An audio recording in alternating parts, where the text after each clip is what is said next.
¿Hasta qué punto conocemos la influencia que ejerce la música en el ser humano? En el cielo, los divinos instrumentos resonaban universalmente para aclamar las grandes proezas de Dios. En la tierra, por generaciones, la música ha sido instrumento de adoración, exaltación, júbilo, pero también ha servido para manipular el carácter de las personas. ¿Sabemos qué puede hacer en nuestra mente? ¿Cómo millones de personas desconocen cuál es el papel que desempeña la música en el gran conflicto? A continuación, el Ministerio Secretos Revelados presenta una serie de temas que descubrirán cuál es el poder oculto de la música. Y ahora con ustedes, Oliver Coronado. Es un placer saludarles en esta serie tan especial titulada El poder oculto de la música. Estamos felices porque en el tema de hoy vamos a estudiar el creador de los instrumentos, que es un tema importantísimo. Usted necesita saber qué dice la Escritura en cuanto a los instrumentos musicales. Así que vamos a comenzar el tema con una palabra de oración, dando a todos nuestros oyentes y televidentes una cordial bienvenida. Oremos. Te damos gracias, Señor, Padre eterno, tú que eres el mejor músico que hay en el universo. Guíanos a abrir tu palabra. Que tu Espíritu Santo esté en medio de nosotros y que nos pueda guiar especialmente a entender el tema de hoy. Gracias, Señor, por todas las bendiciones que nos has regalado y acompáñanos ahora en el nombre de Jesús. Amén. Muy bien, luego que hemos orado, mis hermanos, queremos recordar el pasaje que estamos utilizando durante toda la serie. Es un pasaje clave del espíritu de profecía. Elena G. de White escribe en Mensajes Selectos, tomo 2, página 43, lo siguiente. Las cosas que han ocurrido en el pasado también acontecerán en el futuro. Satanás convertirá la música en una trampa debido a la forma como es dirigida. Note que el llamado es a ponerle la lupa a la música. Y luego ella dice, Dios exhorta a su pueblo que tiene la luz ante sí en la palabra, en los testimonios, a que lea, note los pasos, leer, considerar y luego obedezca. Se han dado instrucciones claras y definidas a fin de que todos comprendan. La señora White nos da a entender que la Biblia tiene principios que nos permitirán a todos, seamos músicos o no, comprender lo que Dios quiere de la buena música. Ahora, como hemos hablado ya, vamos a hablar sobre los instrumentos musicales. Primera pregunta, ¿qué es un instrumento musical? Según el diccionario, un instrumento musical es un objeto compuesto por la combinación de uno o más sistemas resonantes y los medios para su vibración, construido con el propósito de producir sonido en uno o más tonos que pueden ser combinados por un intérprete para producir música. Ahora, la pregunta clave es, ¿se pueden utilizar los instrumentos musicales en el culto? La misma señora White responde esta pregunta y ella dice, acompáñese entonces el canto con instrumentos musicales tocados con habilidad. No hemos de oponernos al empleo de instrumentos de música en nuestra obra. El Evangelismo, página 370. Les hago una pregunta. ¿Nos da ella la orden de que podemos usar los instrumentos musicales? Sí, pero ¿cuáles? Mucha gente me dice, hermano, o sea que podemos usar cualquier cosa. Quiero contarle que hay un salmo muy utilizado en el mundo cristiano para tratar de decir que cualquier tipo de instrumento puede ser utilizado en cualquier tipo de lugar. Y es el Salmo 150. Yo estoy seguro que usted lo ha leído alguna vez. El Salmo 150 presenta los instrumentos en general y presenta diferentes lugares donde fueron utilizados, pero la gente mezcla todo y dice, mira, podemos utilizar todos los instrumentos cual sea el lugar. Déjeme darle una clave del Salmo 150. El Salmo 150 presenta 3 lugares o 3 situaciones diferentes. Y luego, en su segunda parte, presenta los instrumentos a ser usados en cada situación. Vamos a comenzar a leerlo para tener idea de lo que estamos hablando. Salmo 151. Alabad a Dios, ¿a dónde? En su santuario, tenemos lugar 1. Alabadlo en la magnificencia de su firmamento, lugar 2. ¿Dónde está el firmamento? Hacia arriba, en el cielo. Y luego dice, alabadlo por sus proezas. Note, otra situación. Alabadlo conforme a la muchedumbre de su grandeza. 3 lugares. El santuario, el firmamento, que está en el cielo, y también sus proezas. Luego que usted lee esto, los siguientes pasajes van a ordenar en dúo cómo se usa cada instrumento, pero no nos va a decir cuál es el lugar que ocupa cada uno. Esto es importante que lo notemos. Dice el versículo 3, alabadlo a son de bocina, alabadlo con salterio y arpa, alabadlo con pandero y danza, con cuerdas y flautas, con címbalos resonantes, con címbalos de júbilo, todo lo que respira alabe a Jehová, aleluya. Si usted nota, hace una lista de instrumentos, pero no le dice cuál es el lugar de cada uno en las tres primeras partes que leímos. El santuario, el firmamento y también las proezas. ¿Dónde irá cada uno? Pues mi hermano, es muy sencillo. Lo que hay que hacer es leer la Biblia. La Biblia tiene información completa sobre cómo fueron usados estos instrumentos. Así que vamos a comenzar en este momento hablando de un principio importante para entender el tema de hoy. En 1 Corintios, capítulo 10, 23, la Escritura dice, todo me es lícito, pero no todo conviene. Todo me es lícito, pero no todo edifica. Ahora, aquí le voy a hacer a usted una pregunta y quiero que preste mucha atención. Tengo al pastor, que usted lo puede ver a mano izquierda, está vestido con un traje, ¿ok? Está bien vestido. Pregunto, ¿la ropa que tiene el pastor es buena para la iglesia? Sí, está muy bien vestido.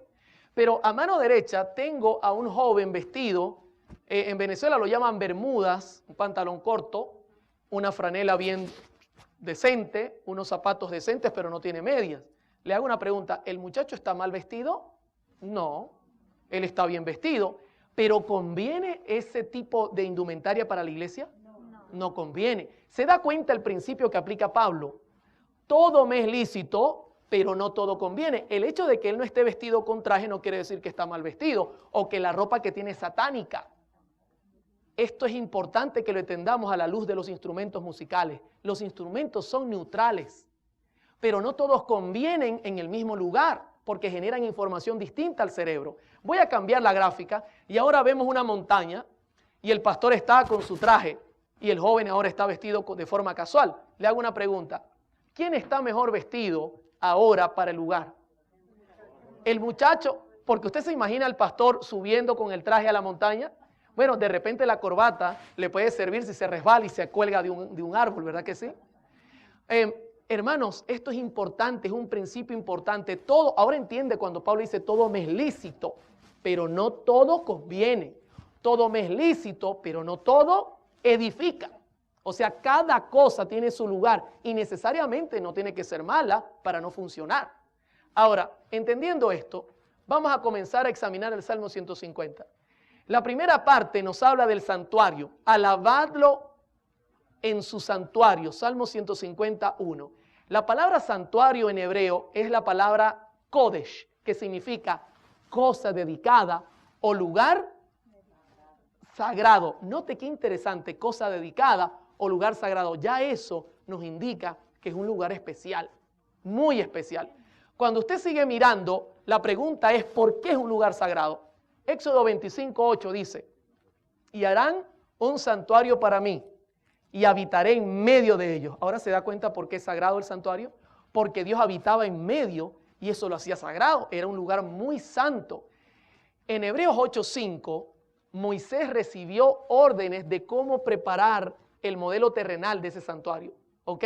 Vamos a leer Hebreos 8:5, los cuales sirven a lo que es figura y sombra de las cosas celestiales, como se le advirtió a Moisés cuando iba a erigir el tabernáculo, diciendo, mira, haz todas las cosas conforme al modelo que se te ha mostrado en el monte. Le hago una pregunta, Dios le dio el modelo del santuario en el monte. Ahí estaba todo, cortinas, cómo iban a hacer los muebles, todo. ¿Y usted cree que en la adoración también le dio un modelo? ¿Será la adoración en el santuario terrenal igual a la del santuario celestial? Por lógica tiene que ser igual, porque Dios allá está en todo momento y también se manifestaba aquí. Entonces, ¿cómo sería la adoración allá? Fíjense que en el evangelismo, página 370, la señora White escribe, la música forma parte del culto de Dios en los atrios del cielo. En nuestros cantos de alabanza debemos intentar acercarnos tanto como sea posible a la armonía de los coros celestiales. Se da cuenta que ella da una orden que tenemos que tratar de ser muy semejantes. Ahora, en la conducción del niño, página 370, hay un pasaje clave y quiero que le preste debida atención a lo que voy a leer. La casa es el santuario ¿para quién? Hermano, en su casa Dios también se manifiesta y tenemos que tener cuidado con la música que ponemos en la casa. También dice, y la cámara o el huerto, el lugar más retraído para el culto individual. Pero la iglesia es el santuario para la congregación. Deben haber reglas respecto al tiempo, el lugar y la manera de adorar. Hermanos, estas reglas incluyen los instrumentos musicales. Y la Biblia da reglas claras que se deben tomar en cuenta. Vamos a comenzar hablando de los instrumentos que poco a poco Dios comenzó a meter en el santuario. En Números capítulo 10, versículo 1, leemos este pasaje. Jehová habló a Moisés diciendo, versículo 2 y 3 ahora, hazte 2 trompetas de plata, de obra de martillo las harás, las cuales te servirán para convocar la congregación y para hacer mover los campamentos. Y cuando las tocaren, toda la congregación se reunirá ante ti a la puerta del tabernáculo de reunión. Hermano, la trompeta que Dios le indicó a Moisés era de plata. 29 veces aparece en la escritura. Era una trompeta que daba señales. No era utilizada para armonía. Cuando el pueblo oía el sonido, el pueblo decía, Moisés está llamando, hay que ir al santuario. O también era utilizado para que el pueblo se moviera en casos de emergencia. Si usted lee Números 10, ahí da todas las indicaciones de cómo utilizar el sonido de la trompeta y qué hacía cada trompeta en su sonido, cómo debía actuar el pueblo. Así que la trompeta era un instrumento utilizado para dar señales. Flavio Josefo escribe sobre ella en Antigüedades, en su libro Antigüedades, y dice lo siguiente. Josefo describe la anchura de estas trompetas diciendo que eran tubos rectos de poco menos de un codo de longitud, aproximadamente unos 50 centímetros, algo más gruesos que una flauta y terminaban en campana. Puesto que carecía de válvulas o llaves, este instrumento tampoco podía producir una melodía. O sea, ella producía solo 3 notas, do, sol o la octava de do arriba. Solamente esas 3 notas. No podía agarrar ahí el levita, para papá. No, eso no se podía hacer. No tenía válvulas. Así que la primera el primer instrumento utilizado fue la trompeta, pero también quiero hablarles del shofar. En Josué 6:20, la escritura nos habla de qué era el shofar. Dice la escritura, entonces el pueblo gritó y los sacerdotes tocaron las bocinas. Palabra hebrea shofar. Aparece 72 veces en la Biblia, es el instrumento que más aparece en el Antiguo Testamento. Y aconteció que cuando el pueblo hubo oído el sonido de la bocina, gritó con gran vocerío y el muro se derrumbó. El pueblo subió luego a la ciudad, cada uno derecho hacia adelante y la tomaron. Usted puede imaginar la escena. Israel comenzó a darle vueltas a Jericó y vueltas y vueltas. Y cuando llegó la 7ª vuelta, comenzó a sonar esto. Y comenzaron todos a gritar fuertemente. ¡Ah! Gritos fuertes. ¿Usted imagina a la gente en Jericó como estarían aterrados escuchando el sonido y comenzaron a caer las murallas? Hermano, sería un momento tremendamente terrible. Este shofar era un cuerno de carnero que se usaba y daba también solo 3 notas, do, sol y do arriba. No era utilizado para generar armonía. Qué tremenda es la escritura. Hasta aquí la escritura nos dice que se utilizaban estos 2 sonidos, el de la trompeta y el del shofar. Note algo interesante, el shofar no era usado en el templo. Siempre tiene conexión a la guerra, siempre, mientras que las trompetas de plata sí eran usadas en el templo. Ahora, otro instrumento que la Biblia nombra y que se usaba en el templo era el címbalo. El címbalo fue añadido directamente por el rey David entre el año 931 y el año 722 aproximadamente se cree que este instrumento fue añadido.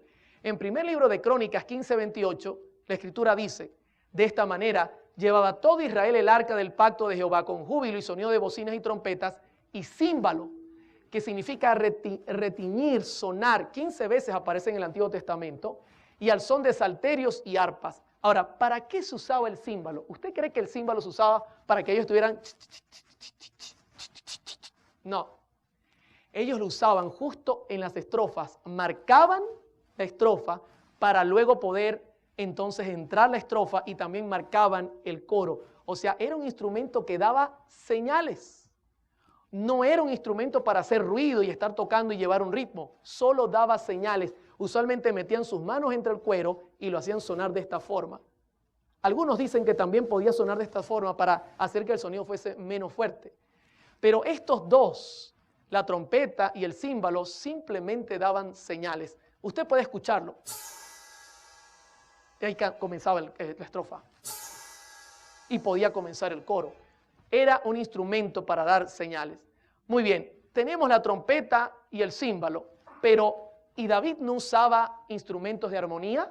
Sí que los usó. David también añadió instrumentos de armonía, porque hasta ahora la trompeta no sirve para armonía, para acompañar los coros, y el címbalo tampoco. La pregunta clave es, ¿y entonces qué usó David para poder acompañar los coros en el templo? Recuerde que estamos hablando del templo. No estamos hablando fuera del templo, sino del templo. En segundo libro de Crónicas 7:6 dice, y los sacerdotes desempeñaban su ministerio, también los levitas. Y note lo que dice ahora, con los instrumentos de música ¿de quién? De Jehová. Qué interesante, de Jehová, los cuales había hecho el rey David para alabar ¿a quién? A Jehová, porque su misericordia es para siempre. Cuando David alababa por medio de ellos, asimismo los sacerdotes tocaban trompetas delante de ellos, y todo Israel estaba en pie. Note, David introdujo los instrumentos de Jehová. Un día un joven me dijo, ¿te das cuenta? David metió cualquier clase de instrumento. Y le dije, no, simplemente retrocede 2 capítulos y vas a ver cuáles son estos. Y cuando retrocedemos, la Biblia dice cuáles eran. Segundo libro de Crónicas 5:12. Y los levitas cantores, todos los de Asaf, los de Gemán, los de Jedutum, juntamente con sus hijos y sus hermanos, vestidos de jeans y franelita corta. ¿Qué dice ahí? Hermano, esto es una cosa importante. Atención, músicos y cantantes, estaban vestidos de lino fino porque eran sacerdotes. Nosotros no podemos venir a alabar al Señor siendo músicos vestidos como nos viene en gana. Esto es un principio que enseña también la Biblia.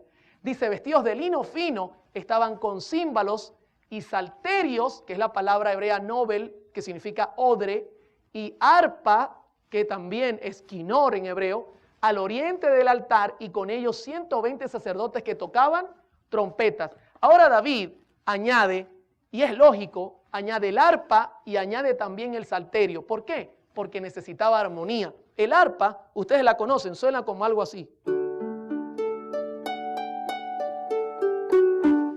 Ellos acompañaban los coros con esto.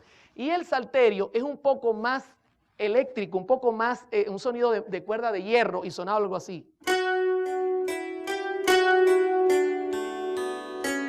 Se da cuenta, de repente el arpa podía ser el acorde y el salterio hacer un arpegio. No sabemos cómo, pero ellos jugaban con estos dos instrumentos que eran instrumentos de armonía. Pregunto, ¿estos instrumentos hacen sonidos determinados o indeterminados? Determinados. Dios quería que el pueblo se concentrara bien en la adoración, mis hermanos. No olvide que esto es muy importante. Voy a citar otro pasaje donde la Escritura ahora explica por qué razón David introdujo esto. Le hago una pregunta. ¿Usted cree que David dijo, me gusta el arpa, voy a poner el arpa, y voy a poner el salterio, me gusta el salterio? ¿O sería que Dios le dio la orden? ¿Qué opina usted? ¿Dios le dio la orden? Segundo libro de Crónicas 29:25 dice correctamente eso. Dice, puso también levitas en la casa de Jehová con címbalos, salterios y arpas, conforme al mandamiento de David. ¿Y por qué razón? De Gad, vidente del rey, del profeta Natán. Fíjese, ya estamos caminando unos cuantos. Porque aquel mandamiento procedía de Jehová por medio de sus profetas. ¿Quién había ordenado esto, mis hermanos? Jehová había dado la orden. Esto no venía por orden humana. Dios quería instrumentos de armonía en su templo, definidos. Por ningún lado hay percusión, porque Dios quería poner orden en su culto. Esto no es palabra de hombre, es palabra de Dios. Note que esto lo hizo Ezequías, el rey Ezequías, en el año 715, cuando resolvió revivir el culto en el templo. Él siguió meticulosamente todo lo que David había hecho en el pasado. Lo que quiere decir que esto era algo serio, muy importante. Pero si seguimos avanzando, Esdras 3:10 dice, en el año 538, Esdras también siguió la orden cuando los albañiles del templo de Jehová echaban los cimientos, pusieron a los sacerdotes vestidos de sus ropas y con trompetas y a los levitas hijos de Asaf con címbalos para que alabasen a Jehová según la ordenanza de David, el rey de Israel. ¿Se da cuenta? Esdras siguió también el consejo. Hermano, esto era palabra de Dios y estamos todavía hablando del santuario. John Kleining, quien hizo una disertación doctoral en la Universidad de Cambridge, tiene una cita que es interesante. Él dice, David determinó la particular combinación de instrumentos a ser utilizados en la adoración. A las trompetas que Dios le había ordenado por medio de Moisés, él agregó los címbalos, las liras y las arpas. La importancia de esta combinación se enfatiza por la insistencia en segundo libro de Crónicas 29-25 de que los instrumentos para el canto sagrado debían tener el lugar de los músicos en el templo y habían sido instituidos bajo la dirección del Señor. Fue esta orden divina lo que les dio su significado y su poder, mis hermanos. ¡Qué tremendo! Ahora, la pregunta clave es, hermano, ¿y nosotros hoy día los instrumentos que metemos, los metemos por orden de quién? Es una buena pregunta.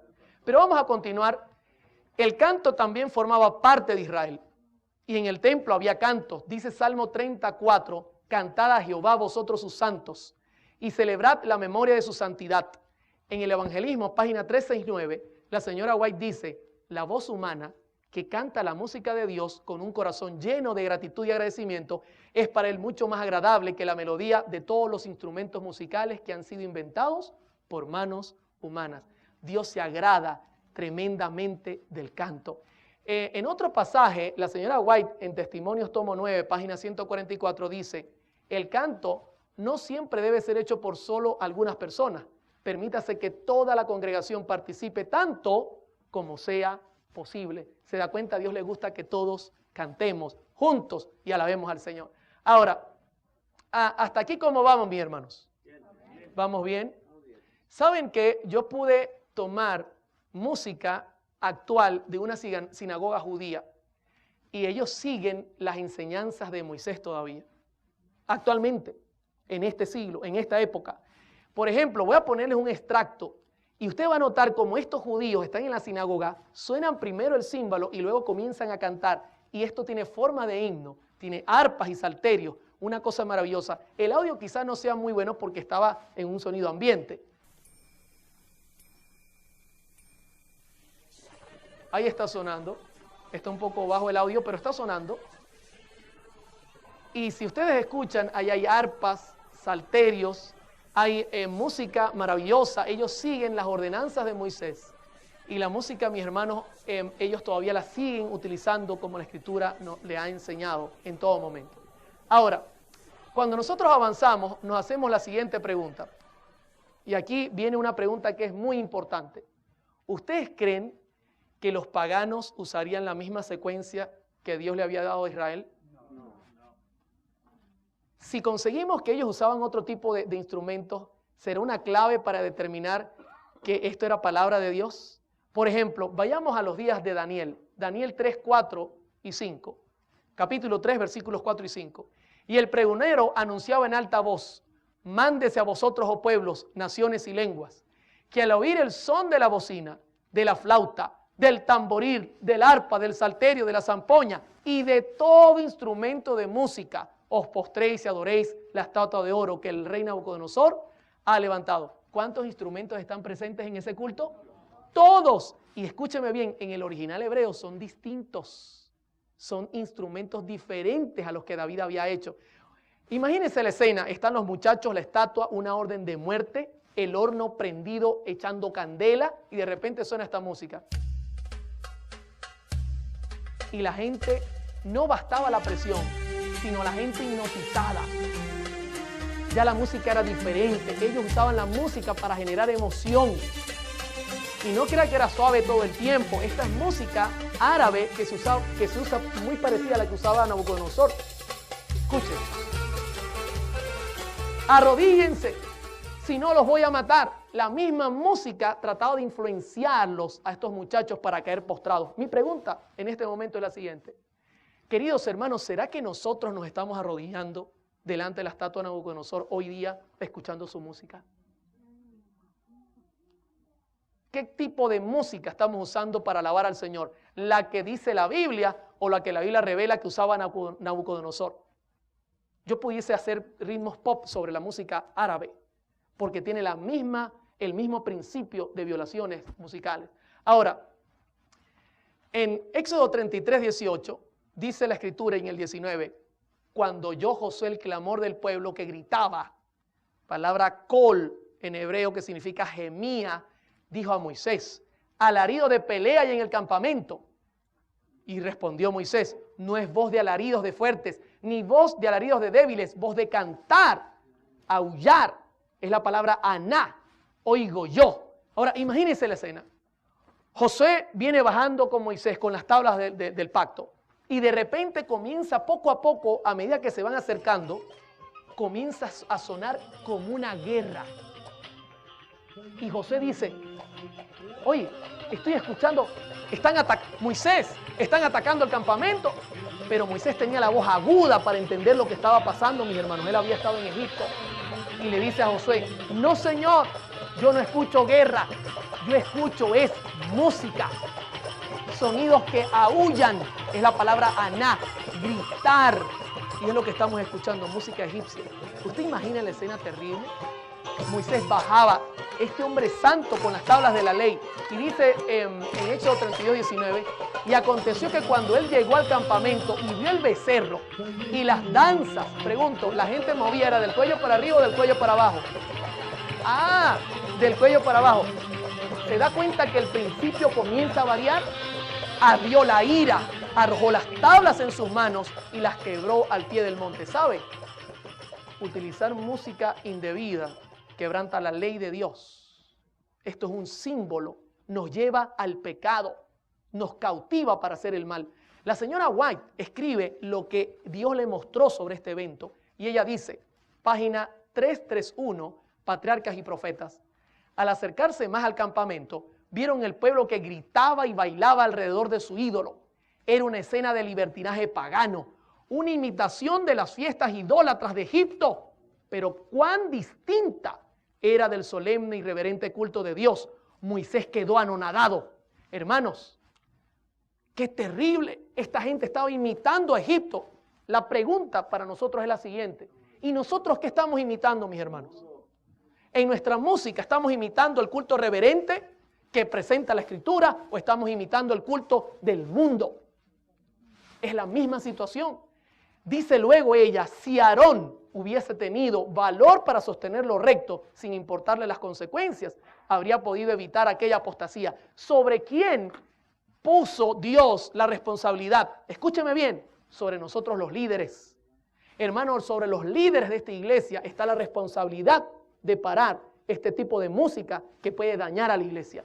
Esto es algo serio. Vamos a mirar este sentido en todas las gráficas. Siempre vamos a mirar que Dios le llama la atención a los líderes. Sobre nosotros está la responsabilidad de hacer los cambios para que el pueblo obedezca. Ahora, ¿hasta aquí cómo vamos? ¿Vamos bien? Muy bien. Hemos visto que en el santuario Dios había puesto reglas importantes. ¿Y qué en el cielo?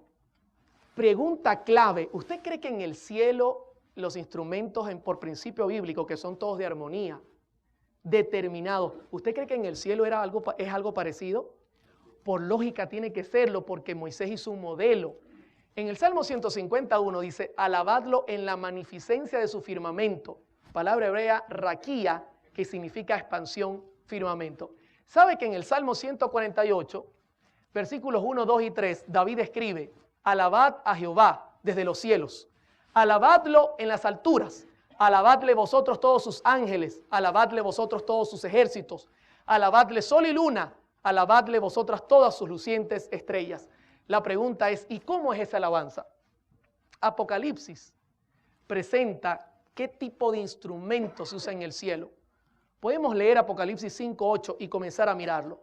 Dice, y cuando hubo tomado el libro, los 4 seres vivientes y los 24 ancianos se postraron delante del Cordero, Todos tenían arpas y copas de oro llenas de incienso, que son las oraciones de los santos. ¿Sabe qué es interesante? Este pasaje nos está hablando del momento cuando Jesús ascendió al cielo 50 días después de su resurrección. Y dice que los 24 ancianos y todos los seres vivientes que estaban allí, los ángeles, tomaron ¿qué instrumentos? Arpas. Tomaron arpas. Presentando este tema, una persona me dijo, hermano, eso es simbólico. Todo eso es simbólico. Y les ¿está seguro que es simbólico? La señora White no dice que es simbólico. Y quiero citar El deseo de toda la gente, página 774, donde ella está hablando del mismo evento. Con gozo inefable, los principados y las potestades reconocen la supremacía del príncipe de la vida. La hueste angélica se postra delante de él, mientras que el alegre clamor llena todos los atrios del cielo. Digno es el cordero que ha sido inmolado de recibir el poder, la riqueza, la sabiduría, la fortaleza, la honra, la gloria y la bendición. Los cánticos de triunfo se mezclan con la música ¿de qué cosa? De las arpas angelicales, hasta que el cielo parece rebosar de gozo y alabanza.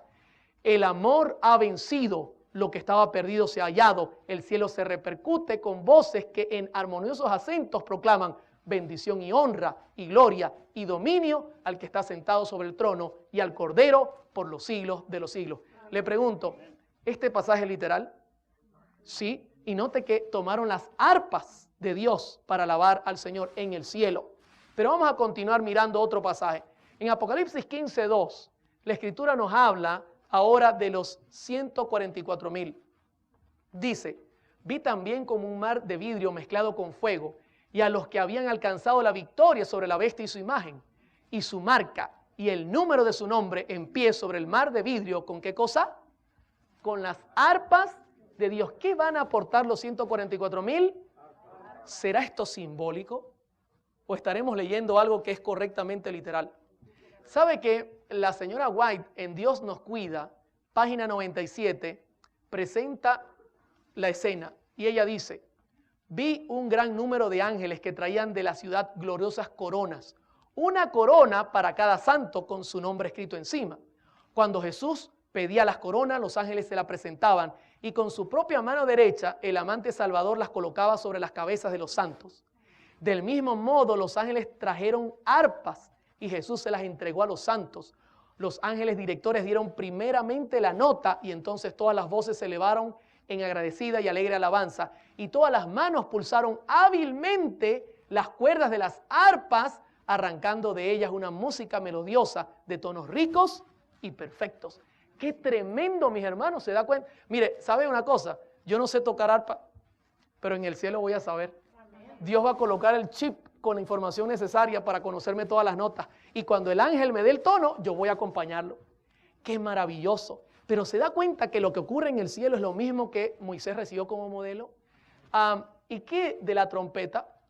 ¿Con qué voz viene el Señor del cielo, mis hermanos? Con voz de trompeta. En 1 Tesalonicenses 4:16 dice, porque el Señor mismo, con voz de mando, con voz de arcángel y con trompeta de Dios, descenderá del cielo y los muertos en Cristo resucitarán primero. ¿Sabe? La señora White dice en Maranata, el Señor viene, página 287, al vislumbrarse a la distancia parecía muy pequeña. El ángel dijo que era la señal del Hijo del Hombre. Cuando se acercó a la tierra, pudimos contemplar la excelsa gloria y la majestad de Jesús al avanzar como vencedor. Sus cabellos blancos y rizados le caían sobre los hombros y llevaba muchas coronas en la cabeza. Sus pies parecían de fuego, en la mano derecha tenía una hoz aguda y en la izquierda llevaba una trompeta de plata.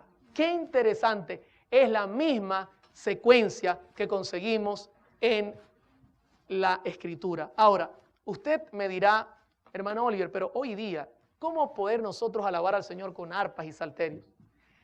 Simplemente hay que actualizar el instrumento. Por ejemplo, ¿con qué usted compararía un caballo en este siglo, en este año? ¿Con un carro? ¿Un caballo con un carro?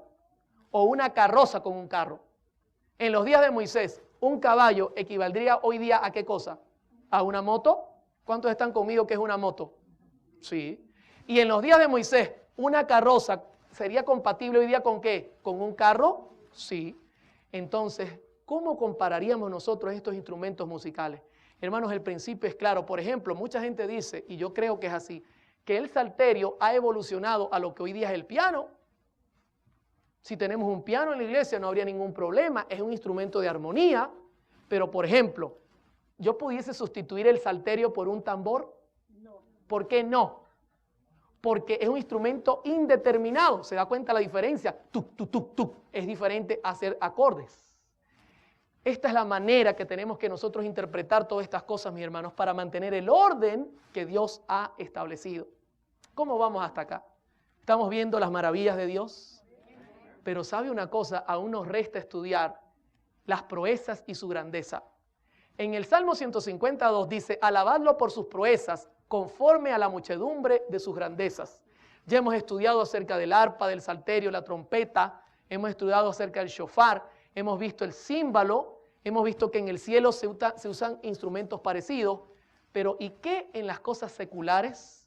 Aquí es donde vamos. Por ejemplo, el Salmo 150 dice que hay que alabarlo con pandero, danza, con cuerdas y flautas. ¿Dónde se usaba el pandero, la danza, las cuerdas y las flautas? Pues hay que ir a la Biblia. El Salmo 150 dice, alabadlo con pandero, palabra hebrea que significa, o dice, tof, y danza con cuerdas y flauta. El pandero, usted lo puede mirar en pantalla, era un instrumento que se tocaba, tenía como unas castañuelas o metales, y daba unos golpecitos, marcaban el ritmo y el tiempo, y a veces tenía sonidos un poco más graves, pero era un tamborcillo de mano. Hermano, ¿sabe qué? Para sorpresa de muchos, en la Biblia no se usa la palabra tambor. En los 66 libros no aparece tambor. Lo más parecido es tof, tamborcillo de mano. ¿Y dónde se usaba el tof? En Éxodo 15, 20, la Biblia dice que se usaba en victorias militares. Y María la profetisa, hermana de Aarón, tomó un pandero en su mano y todas las mujeres salieron en pos de ella con panderos y danzas. ¿Recuerdan? Pasaron el mar y agarraron los panderos. Pregunto, ¿era dentro del templo o fuera del templo? Fuera del templo. ¿Se da cuenta el principio bíblico? Es claro, Dios no quería en el templo panderos. Fuera del templo no había ningún inconveniente, todo me es lícito, pero no todo conviene. Ahora, ¿recuerda cuando también David venció al gigante en primer libro de Samuel 18:6? Aconteció que cuando volvían ellos, cuando David volvió de matar al filisteo, salieron las mujeres de todas las ciudades de Israel cantando y danzando para recibir al rey Saúl con panderos, con cánticos de alegría y con instrumentos de música. ¿Se da cuenta? Nuevamente los panderos, ¿dónde? ¿Fuera o dentro del templo? Fuera. O sea, tenemos aquí enseñanzas claves. También se usaban en fiestas, cosas de entretenimiento. Job 21:12, al son del tamboril y de la cítara saltan y se regocijan al son de la flauta. ¿Se da cuenta? Era música de entretenimiento. En Jeremías 31:4 también aparece ligado el tof, el tambor de mano, con entretenimiento. Aún te edificaré y serás edificada, oh Virgen de Israel. Todavía serás adornada con tus panderos y saldrás con alegres danzas. O sea, en pocas palabras, el pandero era usado para fuera o dentro del templo, para cosas de entretenimiento. Esto es un principio que no hay que olvidar. Mañana usted va a entender en el tema número 4 por qué todo esto tiene esta conexión. Una cosa maravillosa, cómo el cuerpo ubica la información. ¿Y qué de la danza? Hoy día la danza es un tema polémico. Y le cuento que mucha gente por introducir música errónea está comenzando a danzar en las iglesias y a mover el cuerpito. Porque la música debe mover del cuello para arriba, no del cuello para abajo. En el Salmo 154 dice, alabadlo con pandero y danza, palabra hebrea hul, que significa girar en círculos. Alabadlo con cuerdas y flautas. Note, la traducción debería ser girar en círculos, pero ellos ponen danza. Ahora, ¿cómo es esto? Eclesiastés 3 nos presenta el principio de la danza. Note lo que dice Eclesiastés 3:4, tiempo de llorar, tiempo de reír, tiempo de endechar, o sea, estar triste, y tiempo de bailar, palabra hebrea rakat, que significa saltar de alegría. Note, es lo contrario a estar triste, tiempo de estar triste y tiempo de saltar de alegría. Eso es lo que significa danza. Pero ¿Sabía usted que la danza es nombrada 27 veces en la Biblia? Siempre ocurre después de un tremendo evento. Por ejemplo, el primer lugar donde aparece la danza es cuando Israel pasa el Mar Rojo. ¿Usted imagina estar nosotros con Israel pasando el Mar Rojo? Y nosotros terminemos de pasar el Mar Rojo y entonces le digamos a Moisés una palmada por la espalda: Moisés, te felicito, hiciste buen trabajo. Hermano, el ejército venía detrás, el más grande de la época, a los lados de las montañas.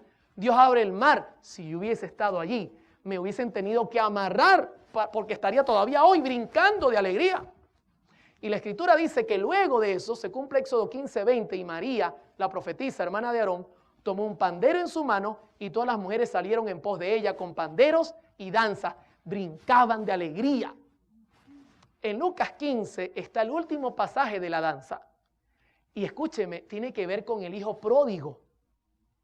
Dice Lucas 15:25, y su hijo mayor estaba en el campo, y cuando vino y llegó a casa, o cerca de casa, oyó la música y las danzas, el mayor. Ahora, cuando usted lee la parábola, ¿cuándo danzaron ellos? ¿Antes de que llegara el hijo perdido o después? Lógico, siempre la danza viene después del evento. Era algo cultural en Israel. Imagínense el hijo pródigo llegando triste, y cuando va llegando triste consigue que hay una fiesta en la casa. Hubiese dicho: mi papá no está triste, está haciendo fiesta porque yo no estoy. Pero ocurre es después. Él llega, el papá aprendiéndose el mensaje: he pecado contra el cielo y contra ti, Padre, perdóname. El papá cuando lo ve lo abraza, le perdona. Es un momento especial, hacen una fiesta y ahí la gente danza como resultado. Siempre la danza en la Escritura está ligado a la parte, hermano, que tiene que ver con celebración por un momento especial. Si nosotros hoy día brincáramos aquí nos llamarían locos, pero en Israel eso es algo cultural. ¿Usted recuerda el caso de David en 2 de Samuel capítulo 6:4? Y David, dice la Escritura, y toda la casa de Israel danzaban, palabra sahak, alegría, regocijo, salto delante de Jehová, con toda clase de instrumentos de madera de haya, con arpas, salterios, panderos, flautas y címbalos. ¿Sabe? Mucha gente utiliza este pasaje para decir: viste, se puede bailar. Quiero decirle que era un momento de júbilo. El arpa había estado secuestrada por los filisteos. Usa había muerto en el primer traslado y ahora ellos iban felices trasladando el arca definitivamente. Y David danzaba, pero la danza eran brincos de alegría.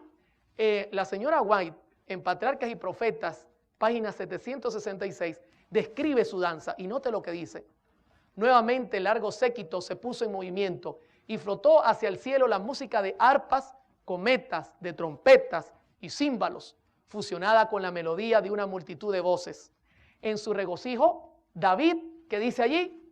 Saltaba, no bailaba merengue, ni bailaba salsa, ni bailaba rock and roll, saltaba con toda su fuerza delante de Jehová, al compás de la música. Y luego dice: el hecho de que en su alegría reverente David danzó delante de Dios ha sido citado por los amantes de los placeres mundanos para justificar los bailes modernos. Pero este argumento no tiene fundamento. En nuestros días, el baile va asociado con insensateces y festines de medianoche. La salud y la moral se sacrifican en aras del placer. Hermanos, David saltaba de alegría. Imagine la escena. Yo para esto he incorporado el himno de Israel. Imagínense esta música de fondo, que es la que ella más o menos describe.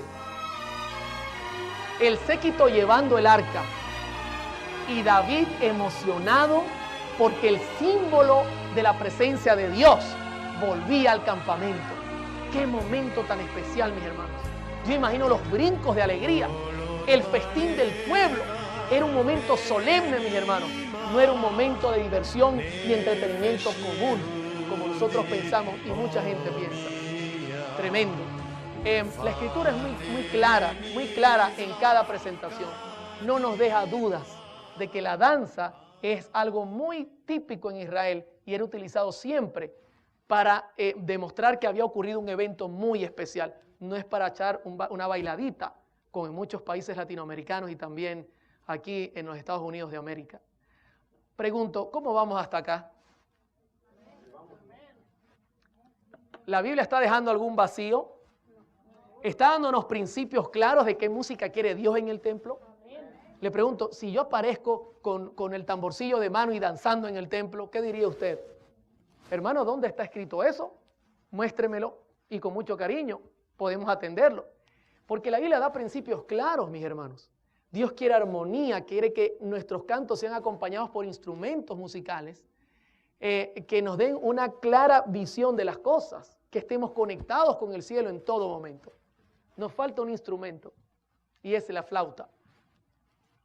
La flauta en el Salmo 154 tampoco estaba en el santuario.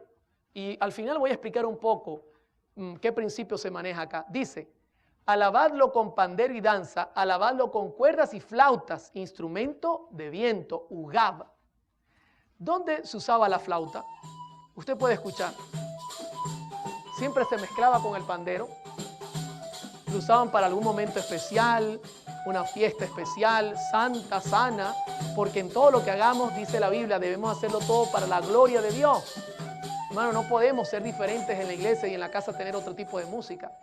¿Qué dice la escritura de la flauta? ¿Sabe que la flauta se usaba en momentos de júbilo?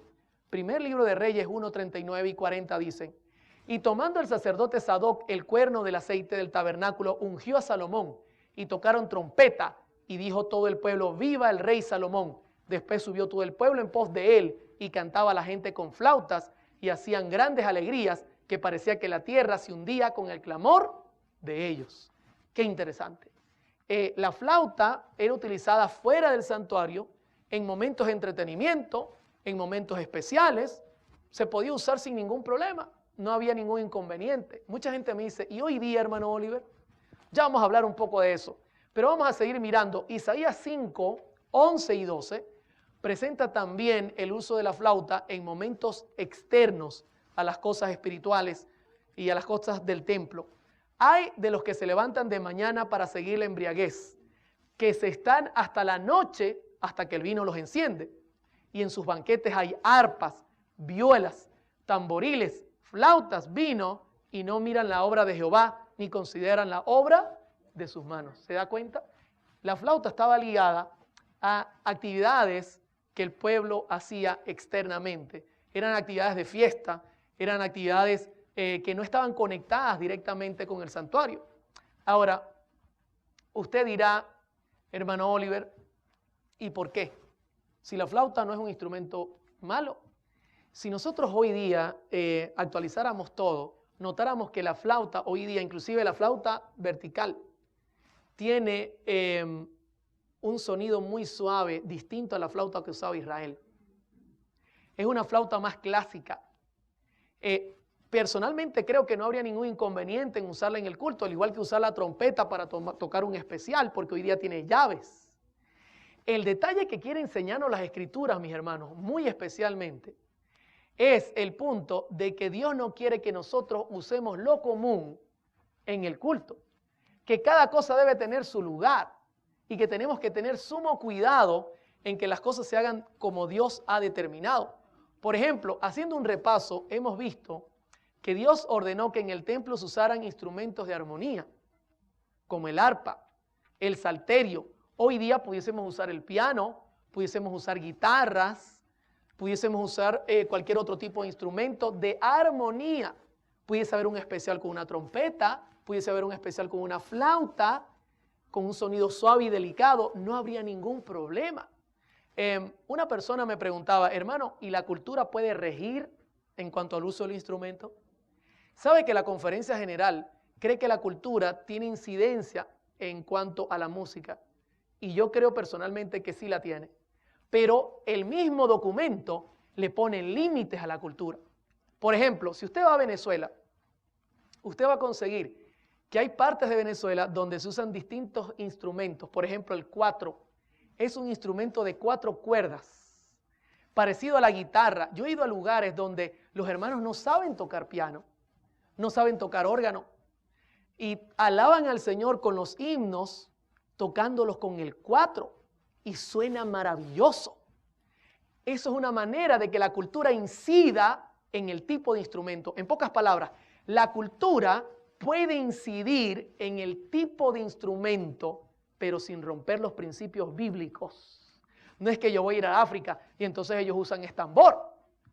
Pregunto, ¿ahí se rompería el principio bíblico dentro de la iglesia? Sí, porque el tambor es un instrumento indefinido. Yo no puedo acompañar un himno, no suena igual que un cuatro, que es armonía, no suena igual que un piano. O sea, la cultura tiene incidencia en el tipo de instrumentos, pero luego la conferencia general dice, pero la Biblia es el filtro que debemos utilizar para saber cuáles convienen en la iglesia y cuáles no convienen en la iglesia. ¿Verdad que es maravilloso, hermano, estudiar todo esto y mirarlo? Claramente nos da consejos que son prácticos para entender todos estos principios bíblicos en cuanto a los instrumentos. Quisiera finalizar ya, entrando a la recta final del estudio, en un pasaje que la señora White cita en La conducción del niño, página 515. Quiero decirles que muchas personas dicen, es que la Biblia no habla de música. ¿Usted cree que la Biblia no habla de música? En lo que hemos estudiado todos estos temas, ¿habla o no habla? Hay gente que me dice, Oliver, pero es que la Biblia no habla claro de los principios. ¿Habla o no habla de principios? La Biblia no te va a dar clases de solfeo, ni te va a explicar cómo leer una partitura, pero sí te va a decir qué es lo que Dios quiere que suene en tus oídos para que sea música gratificante. Entonces, no podemos nosotros aceptar este tipo de argumentos, hermano, decir, no, es que la Biblia no da principios, sí que los tiene. Más de 500 pasajes hablan de la música, de qué debemos oír y cómo debemos oírlo. Jesús en varias oportunidades dijo, cuidado con lo que oís, y tenemos que tomarlo en cuenta. Conducción del niño, página 515, dice la señora White lo siguiente. Por esta razón, la casa o santuario dedicado a Dios no debería convertirse en un lugar común. Su santidad no se debería confundir ni mezclar con los sentimientos comunes de todos los días o de la vida comercial.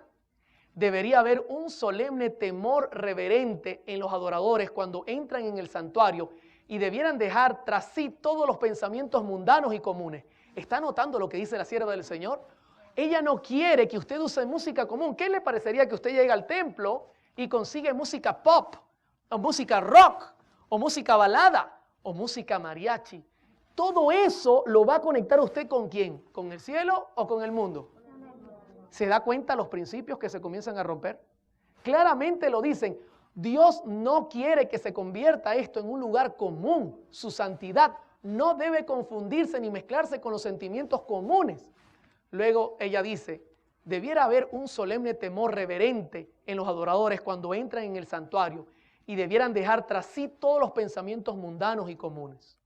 Pues ese es el lugar donde Dios revela su presencia. Es como la cámara de audiencia del gran Dios eterno.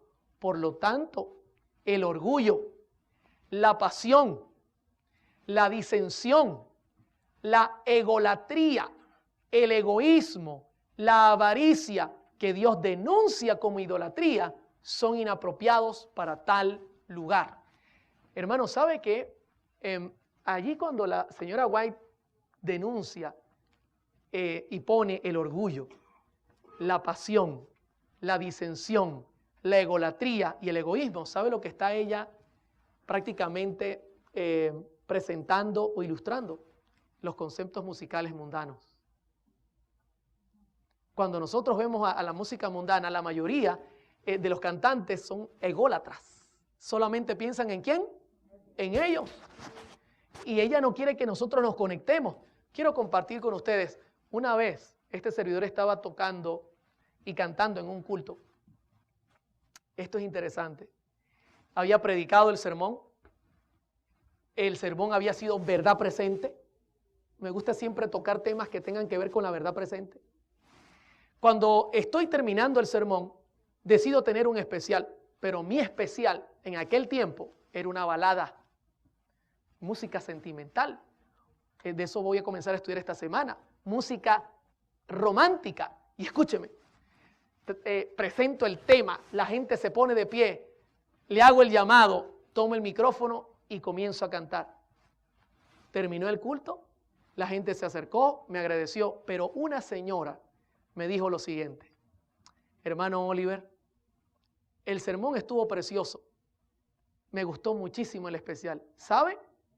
Cuando lo oí cantar, recordé a Ricardo Montaner en sus buenos tiempos. Y yo dije, ¿cómo? Cuando ella me dijo así, hermano, yo me alarmé. ¿A quién le hice recordar?